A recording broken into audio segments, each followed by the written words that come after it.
Hello दोस्तों। महानता बाहर से नहीं, भीतर से जागने पर ही प्राप्त होती है। जी हाँ, आत्मबोध और अंतर चेतना के माध्यम से ही महान सफलता, खुशी, शांति, समृद्धि संभव है। जीवन में महानता भारी कार्यों, दिखावे या ढोंग ढकोसले करने से कभी नहीं आती है।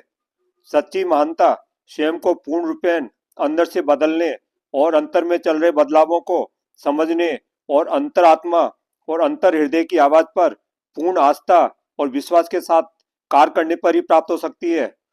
आप मात्र ये भौतिक शरीर नहीं हो, तुम वह आत्मचेतना हो जो इस भौतिक शरीर में रहकर सभी कार्य कर रही है।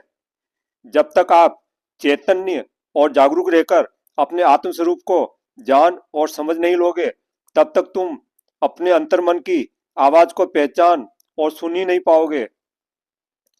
अंतर आत्म स्वरूप को जानना और आत्मा की आवाज तक पहुंचना आसान है। हम श्वासों के माध्यम से अपने आत्म स्वरूप तक पहुंच सकते हैं। रोज ध्यान करें और श्वासों को लंबी गहरी नाभि तक लें और उसे कुछ पल अंदर ही रोके रखकर अपने अंतर पर और श्वासों पर ध्यान दें। फिर धीमे धीमे पूरी श्वास बाहर छोड़ दें। ध्यान रखें, श्वास क्रिया प्रकृति की ही रखें। ना तो श्वास बलपूर्वक अंदर भरें और ना ही बलपूर्वक बाहर छोड़ें।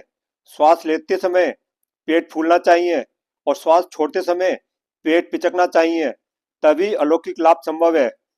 दोस्तों, इस अलौकिक क्रिया को हम ध्यान और श्वासों का प्राणायाम का संगम भी कह सकते हैं। इस एकमात्र ध्यान और प्राणायाम अभ्यास को नियमित करने से हमारे शरीर में प्राण ऊर्जा और चेतना का अलौकिक विकास होगा तथा मन निर्मल और शांत होगा। हमारी मानसिक नकारात्मक सोच और भावनाएं दूर होकर हमें वह आत्मिक अनुभूतियां देंगी जिन पर विश्वास के साथ प्रयत्न करने पर हम हर प्रकार से पूर्ण स्वस्थ और सफलतम जीवन बिना किसी चिंता और तनाव के जी पाएंगे। दोस्तों, हमारे अंतर्मन से निकले हर शब्द, विचार और महसूस की जा रही आंतरिक भावनाओं में काफी शक्ति होती है।